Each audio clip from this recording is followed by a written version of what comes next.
Guys, welcome.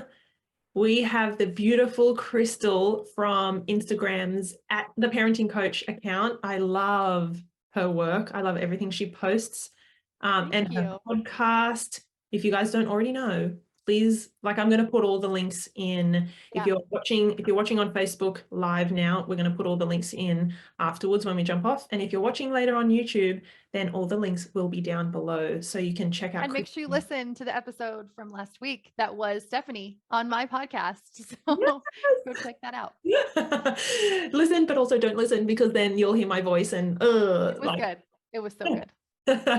it was good. It was such an easy flow. Like we're so on the same page, right? Yes. Yes, exactly. It'll be Um, awesome tonight too.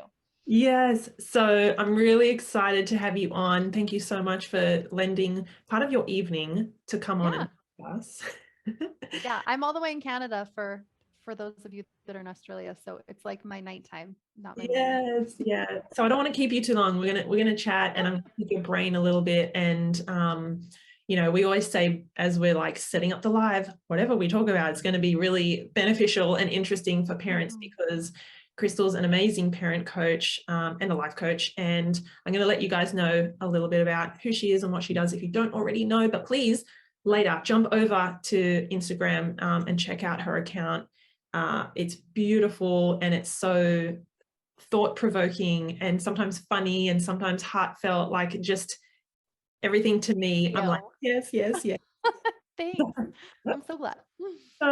So let me introduce Crystal to you guys if you don't already know who she is. She's a certified professional life coach and a Canadian homeschooling mum of 4. She combines mindset, emotion work, and life coaching connection-based parenting.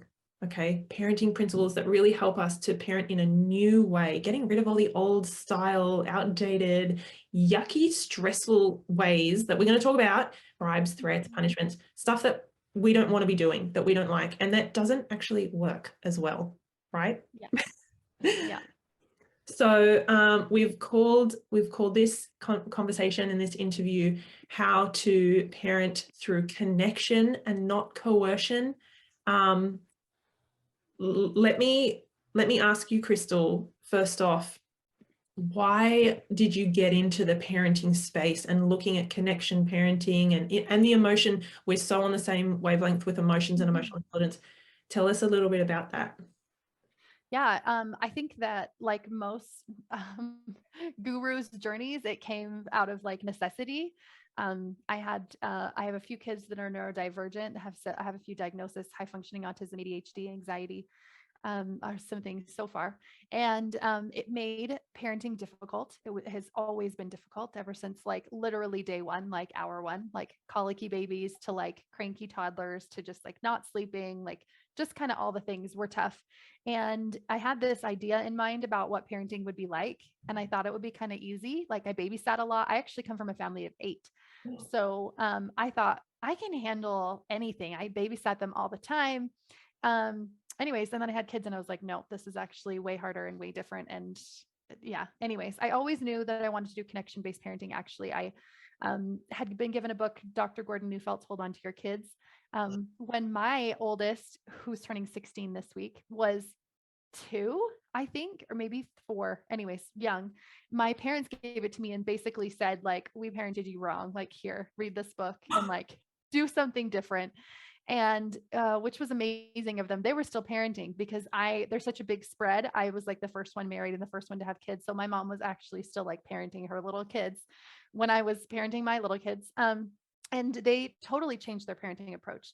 And number 7 and number 8 have such a different relationship with them than all the first 6. Like now that they're all adults, it's really fascinating to see the end, like to see the future. Anyways, so then I did it terribly for years. And I was like, I want to parent this way, but also like, how do you do it?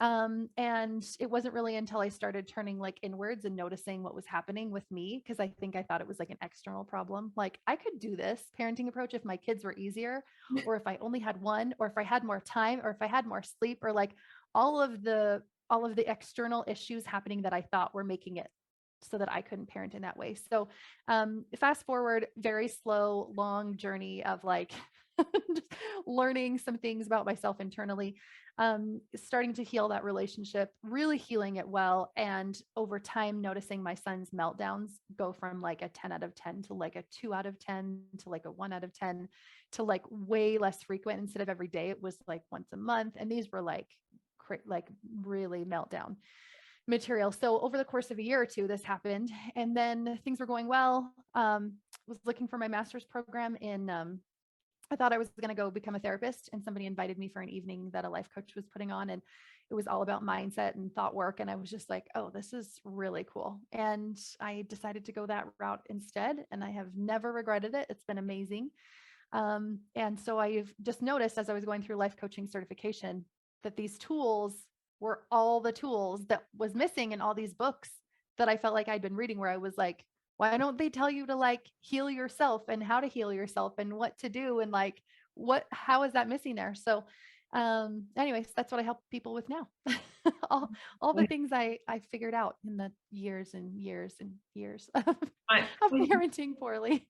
And isn't that incredible that now you have this, I don't like saying like this toolkit of like tools and skills, but like you have this understanding, and you have the knowledge and the wisdom that took you years. And yet this is the stuff that we teach our parents, our clients. And we're like, you don't need to read all the books. You don't need to do all the courses. You don't need to spend years. Like, this is the stuff that we notice you're kind of getting wrong, or you could tweak and change and just shift. And then, like you said, the meltdowns and those big emotions and those real challenging situations go from like every day to like, oh, it makes sense. Oh, I saw that one coming. Oh, we circumnavigated that, or, Way less. Oh, yeah, it's totally shifted everything in our lives for sure. And I think also continues to be so helpful, because even though the child that got me into this is not the child that I struggle the most with now, and now the child that is more challenging because he's kind of gotten to that age, I have these tools, and I don't always manage it perfectly. In fact, lots of times I don't. Lots of times I'm literally in like a meltdown mode when we're like at the grocery store and like it's going crazy, and I'm like, okay, what would I tell a client right now? How would I help them through this? And I like coach myself through what I would tell my clients, and it's so effective. So it does not mean I'm perfect, for sure. I think, in fact, that's probably why I'm good at what I do, is because I'm not. I do not believe in perfection when it comes to this. I tell people it's good enough parenting, or like B- parenting. Like we're figuring it out. We're learning as we go.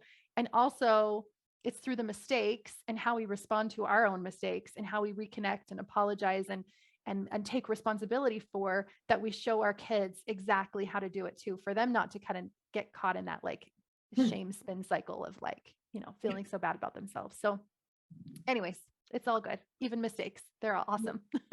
yes. Oh my gosh, I love that. And I want your opinion on this connection-based parenting. Let's talk about I want you to share about what that is, but also, does that I don't say work, is that beneficial and helpful for our 2-year-olds, 3-year-olds, and our 15, 16-year-olds, or is it just for the young kids? I sometimes feel like parents think respectful or gentle parenting or emotionally intelligent parenting is okay for the elementary school or primary school or the young ones, but not the teenage ones. I'm like, anyway, what's your... So when we talk about attachment, I think people often think like baby wearing, co-sleeping, nursing for a long time, like all those kinds of things, which can definitely be attachment parenting. And there's a lot of accounts where people focus really just on that, out there on Instagram. But if people often will ask me that, well, like, what age group do you specialize in? I'm like, it's not an age group, it's a philosophy. Like, I've helped people with their relationships with their adult children, and it has completely transformed their relationship. Like, it's not just like you have to be 5 or you have to be 15. Like, it's everything, because what we're changing is what we have power to change in a relationship, which is ourselves. Right. So it's going to shift everything. So yes, it works for every age. Oh my God, you just like nailed. I could not have answered that any better. Like you will see me going, like I just want to reach out and high five you through the screen. I'm so lame. So what I want to ask you, why and how does the old style, the traditional, the kind of forceful parenting, why isn't that working for our kids? Why is that making things so much harder? Parents often think, no, my kid needs discipline. I want him to be Right. respectful and kind and blah blah blah blah. So I need to take this route. Tell us a little bit about that. Yeah, good question. So we think that way because our parents thought that way and their parents thought that way and their parents thought that way. And it's just kind of just been an evolution up until, now in the last 20 years or so, where we have some more gurus and scientists and a little bit more research talking a little bit more about it than it was in the past. But the reason we think it works, and I'm going to air quote that because works, it really doesn't work. But the reason we think it works is because almost immediately we get a response. Right. It's like that whole like Pavlov's dog thing, how they'd like drool because they'd see the food and whatever. Right. That's what we're doing with our kids. We're like, here, like you don't want this or you do want this. So we're going to have them like drool or not drool based on like what we're giving them. But we don't want to train our kids. I hope we don't want to just like train them to be like, just only good behavior if you get something or if you don't get something. So traditional parenting to me looks like what I call coercion. And coercion would be like manipulation. So it's all about the outcome of the behavior. I'm trying to control the behavior of my child. So maybe I want them to scream less or to listen to me or be less just, disrespectful, whatever it is. I'm going to use grounding. Maybe when my kids are older, maybe I'll use timeouts when they're little, maybe even spanking, yelling, bribes, threats. And I throw bribes, rewards, praise in there also, because that's also just all about manipulation. It's all about trying to control their behavior. So that's kind of traditional parenting style. If you're in this group, you probably already know that you don't really love that style. If you have a neurodivergent child, you have already noticed that not only does it not work with them, it exacerbates their symptoms over time, that the behaviors that you're noticing that are so maladaptive that you want to help them through and change are actually probably getting progressively worse. So that was it in my case, and that's been every single client's case who's had a child that was neurodivergent. But this is for all kids. This isn't just for neurodivergent kids. But you just notice it a lot more with them because they'll just push back and be like, nope, I'm not doing that. So even though it might seem like, I'll just use timeouts because that's an easy example, that if you give your kid a timeout because they hit somebody at the playground, then they stop doing it. It might seem like that quote unquote works, but it really doesn't. It's really just that training of behavior. And what we want to teach our kids is to be intrinsically motivated, like without any outside forces, right? We want them to learn appropriate behavior and why, and have that goodness kind of coming from them and coming out from them instead of them just feeling like they have to because they're forced into it. And the other reason why it doesn't actually work is because over time it breaks down our relationship and our connection with our child because they feel only loved and accepted and included and connected to if they're good. And so it teaches them a lot of maladaptive, emotionally intelligent behaviors, right? It's like unemotionally intelligent behaviors. It teaches them things like emotions are a problem, like we need to push them down and repress them, or we need to not feel them. It might teach them something like they're not loved or accepted unless they are good. And then they turn into people pleasers like me, where it's like, I want everybody to be comfortable around me and I need to, make everybody happy all the time at the expense of myself. Anyways, there's a lot of things that happen. Another one big one that I see, actually two other ones, is that they're more emotionally reactive as adults because they haven't learned how to deal with their emotions in a healthy way. And another one I see a lot is internalizing failure. So they make failure mean something about them and their worth and their value, and also personalization. So I make my kids' behavior mean something about my worth and my value. And so if they're misbehaving, then it means something is wrong with me as a person. So anyway, so that's what works kind of looks like over the course of years, is that it really isn't teaching them the skills in the right way, and it's teaching them some maladaptive behaviors also. So yeah, that was probably a long answer to your short question. But an awesome one. Like you encapsulated so many of the detrimental effects of those old, outdated strategies and techniques that a lot of parents use because they didn't know. We all do. Yeah. It's our go-to. It's literally our neural pathway. That is all that we've known. And your parents did it. The people around you did it. Your friends' parents did it. We saw it in books. We saw it in movies. I homeschool and I read my kids loads of like old literature. And I literally have to pause so much and be like, okay, we actually don't believe this. Like, it's okay to cry. It's not bad. Or like, no, you don't have to just be quiet all the time. And yes, you can actually question when somebody tells you to do something. Like, anyways, there's so many things that I have to pause about, but it just reinforces this idea of like, it was all around us. Mm-hmm. Like, of course, we're struggling to parent in a completely different way when this is all we've ever known. And all of the pathways in our brain have just been like connected to be this one outcome or this one way of doing it. So it takes time for sure.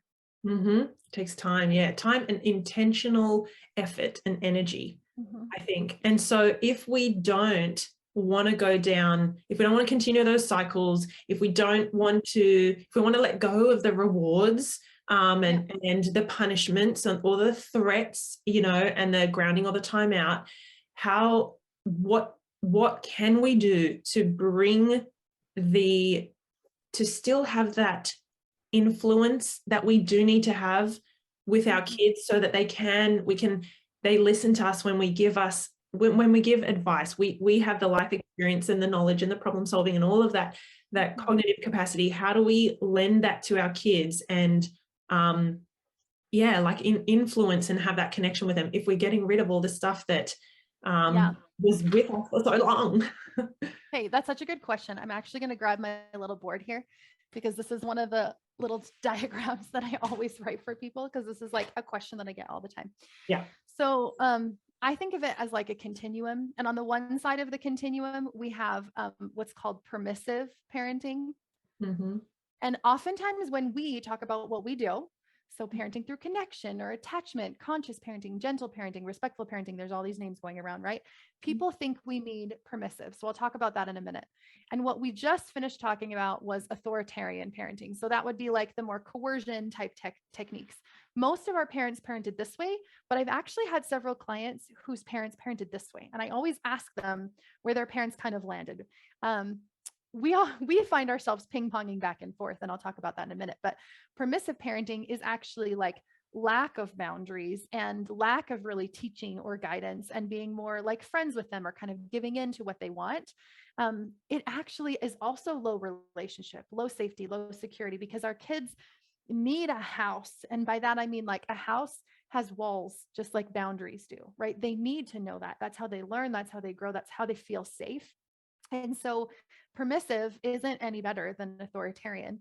But what we do, speaking for me and from my clients and from a lot of people that I talk to, is that we ping pong back and forth because we read about connection-based parenting and we're like, I want to do it that way. And then we go to this because this is our go-to. This is like our natural cycle. And then we feel terrible. So then we overcompensate with permissive. Or we might have a partner who parents really this way. So then we feel like we have to compensate by parenting really this way. So when I think of connection-based parenting, I think of it as being here in the center, and it's firm guidance, but it's like a loose firm, like a loosely held, firm beliefs loosely held. I think that's a quote that I heard one time and I was like, yes, that's it. Yeah. So we still have boundaries. We still have guidance. We still have direction, but it's not a focus on that. People always come and they're like, but what about boundaries? And how do I deal with this? And what do I do with this? That's the wrong question. It's too much too soon. First of all, it's relationship. First of all, it's connection. First of all, it's attachment. And the reason this is because there's a lot of roots of attachment. You can read about all of them in Dr. Gordon Neufield's book. But roots of attachment means if we have a healthy, secure attachment with our child, they'll want to be near us. They'll want to be like us. They'll want to listen to our advice. They'll feel safe and secure in our presence. Like there's a lot of roots of attachment that come when you have that really deep, true attachment, which means that we're teaching our kids if we have a good connection and attachment with them, but not necessarily through what we say, partially through that. But 80% of how we teach is actually through who we are. So this is like, role modeling the behavior that we want to see, right? So if you've ever heard yourself yelling at your kids when they're yelling at each other, stop yelling, right? And then you're like, wait a second, this is not helpful, because what we're doing is teaching them that when we're mad and we want to, to get our point across, we yell, because it's all about what we are and how we respond versus what we say. So 20% of it is taking teaching moments and talking through story and play. And like, there's times you can do that for sure. But most of what we teach people is through who we are. And if you think of like the most inspiring teachers you've ever had in the past, it was, you wanted to learn through them because you felt connected, because you felt inspired by them, because of who they were, not because they like, I don't know, gave you a timeout or something. Yeah. Yeah. Oh my God. Guys, was that not the like most beautiful, simple, like made so much sense explanation? I'm gonna rewatch this when we jump off, because that, like the ping ponging and the fact that the connection based, the gentle, respectful, like the emotionally intelligent parenting as well is in the middle, where you said sort of that the having the limits and the boundaries. Oh, I love that. Like we sort of talk about the having freedom, or allowing our kids freedom with limits. Like we are not saying fine kids, have, let your emotions go and do whatever Do behavior. whatever you want. No, like that's a disservice to them and to the people around them. So it's about allowing that freedom for our kids to explore, to adventure, to have any and all emotions and release them, but with limits and with boundaries, so that they learn what is okay and what's socially appropriate and what's not, and what's hurtful, dangerous, all that stuff. Like, And I think also like one of Neufeld's quotes that I love is, be generous with your yeses and firm in your nos. And I think we are more of a no society, right? Our kids want something from us, or they want our attention, or they like, I think we're just so prone to the no's. So what I always ask people first is like, is this really a no thing? Like before we get into the boundary, like, why do you even have it in the first place? Because almost any time that someone brings a boundary question to me, it's not a healthy boundary. And I know, and I don't want to like, just be like, that's not, I ask them often, like, okay, so what's the purpose? What are we trying to do here? And oftentimes it goes back to those traditional parenting patterns of like, well, my kids should respect me and my kids should be seen and not heard. And even though they don't necessarily know on the surface that that's what's going on, once we dig into it and really start questioning, coaching really just means questions. It just means asking people really good questions. Then they start digging down to it and they're like, wait a second, like, I don't know. I don't know why I need this, right? I don't know. Maybe it's some cultural norm that like really doesn't actually matter. And so it's questioning all those things and then deciding like what really does matter. So in our home, it's like physical and emotional safety. It's pretty much it. That's pretty much the only boundary we have. There's a lot other teachings, but teaching them doesn't mean that I always have to have a boundary. Yeah, beautiful. We have a question from Liv on here, and I want to ask it before we round up and jump off. And such a good question. How do you change someone's mindset when they are in the gotta be cruel to be kind mindset? The authoritarian, I'm doing this for the right reasons, punishment, threats. Like, how do we, that's her sort of question. What would you respond? So you can't change someone else's. So if that question meant like, how do I change my partners or my parents, that will not work. But there is a concept called interpersonal synchronization, which means as I change, the people around me change. So if I decide I'm going to get really fit and I'm going to go to the gym every day and I'm going to eat healthy and blah, blah, blah, people around me are going to start to like notice that, and it will actually start to shift them, not because I'm trying to convince them to do so, but because they just see that change. So I didn't sit down with my husband and be like, you know what? You are not parenting the way that I think we should be parenting. Like that conversation would have not gone well, but I did really start changing my parenting. And over time, it really did start shifting his also. So number one, don't focus on trying to change other people's, unless they're like literally asking you, then like give them some podcasts and resources and stuff. But I'm glad you asked this question, because one thing we didn't touch on is why this whole parenting is so hard for us. And what I've noticed through coaching so many people over the years is that it's really all about us. We think it's about them. We think it's about our kids' behavior, but it's actually about what I call self-concept, or my relationship with me. And so the reason why it's so hard in that moment, and the reason why we're feeling so triggered and why we're reacting in ways that we don't necessarily want to, is because we haven't done the healing necessary for ourselves. So I'll give like a super quick example. Maybe your kid comes home and you're trying to get them to, they threw their backpack on the floor and you're like trying to get them to pick up their backpack. And you're like, every day, I tell you this every day, and you're not listening. And you feel really triggered. And by triggered, I mean like a strong emotional charge. So initially your thought might just be like, this is so annoying. But like, if you dig down, like, okay, why is this so annoying? Well, they're not listening. Okay, well, why is that? The fact that they're not listening, why is that bothering me? Well, kids should listen to their parents. They should listen to their elders. Okay, why? Like, why should they listen to their elders? Well, they should because that's what society has told me, like, all of this stuff that I've been passed down on. And if they don't, then what does that mean? And oftentimes we're thinking that probably means I'm doing it wrong. If they're not listening, that probably means I'm a terrible parent, or I'm doing parenting wrong, or we don't have a good relationship. And those are the triggering thoughts. It's not just the like, he's not listening, this is annoying. Like, it's really digging down to like, I think of it as like a dandelion or something, right? It's like the root. We're like pulling out the root. Like, what is really there? And what's really there is always something to do with self-concept or relationship with ourselves. So it really is the most helpful thing to do if you're struggling personally with actually adopting all these concepts that you've been reading about and following Instagram influencers are talking about all day. And you're like, yeah, this is great. I agree. And then I go home and then like, don't do it. And then I actually feel worse. If you're anything like me, I'm like, now I have a higher elevated idea of how, like, I already was feeling bad, but now it's like worse. Right. It's all about healing that relationship with yourself through uncovering some of those triggers, through meditation, through mindfulness, through taking care of yourself, through uncovering what those triggers are and kind of bringing some light to them. Because our relationship with ourselves is the most important relationship we have with anybody in the world. And it's also the most underserved. People don't even know what I'm talking about when I say that to them. I usually get my clients to rank their relationship with themselves on a scale of 1 to 10 for our initial consult call. And they're like, what do you mean? I don't even know, like, what?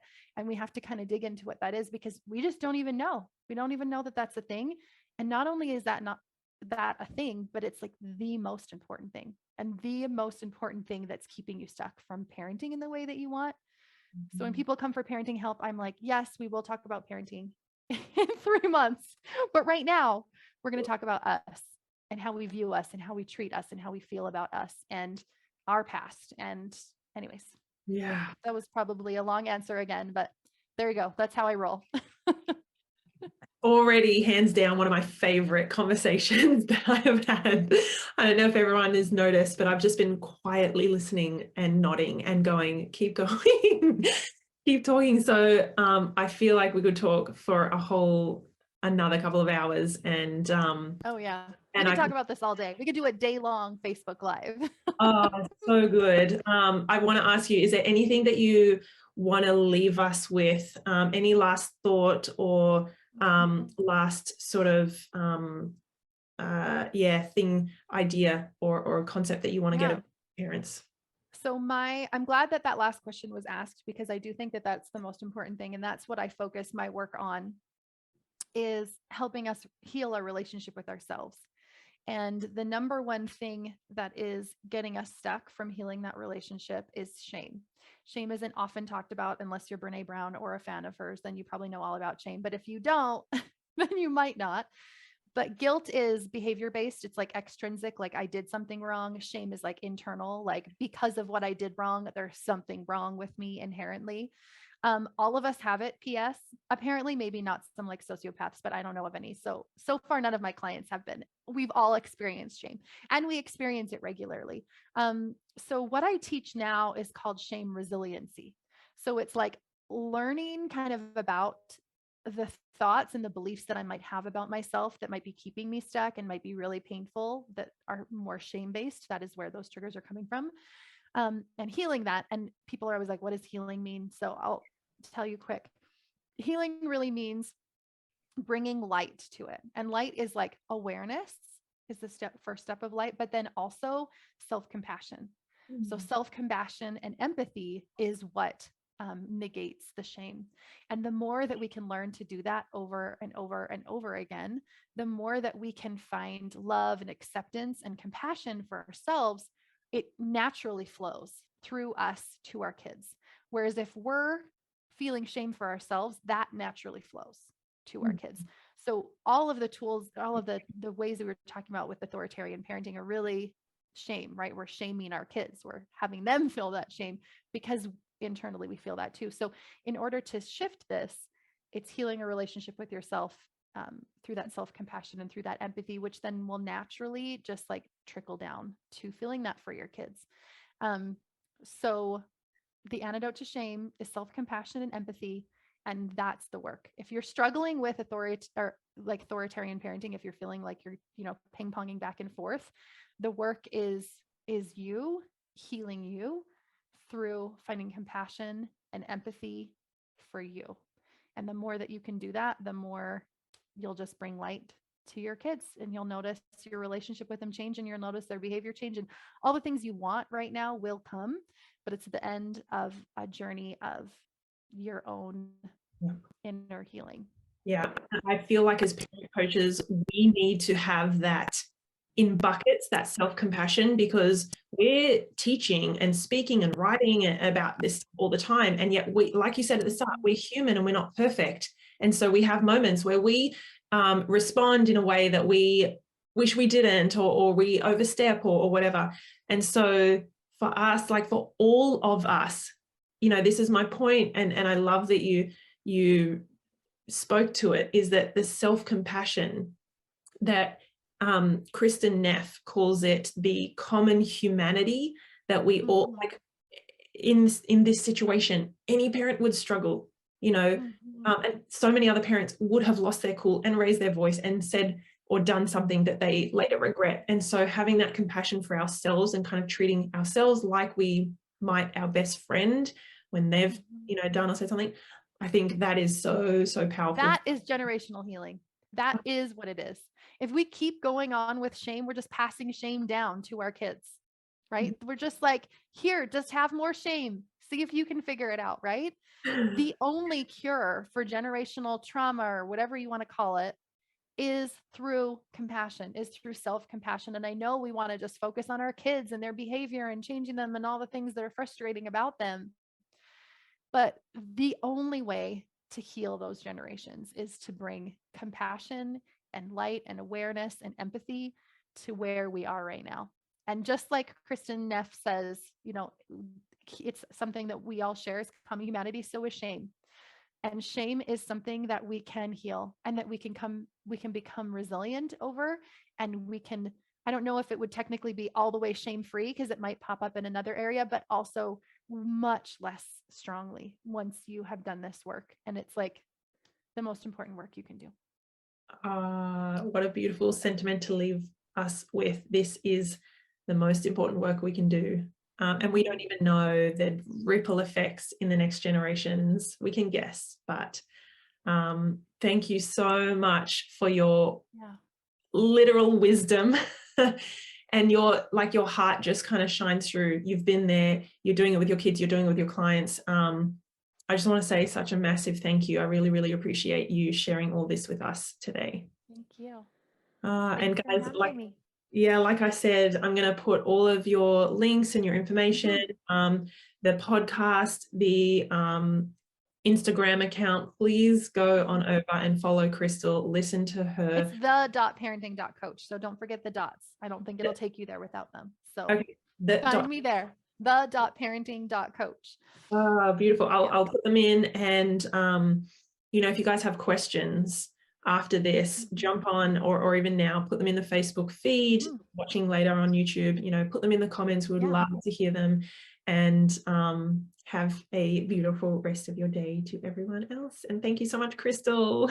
You're so welcome. Bye. Thank you. See you later, guys.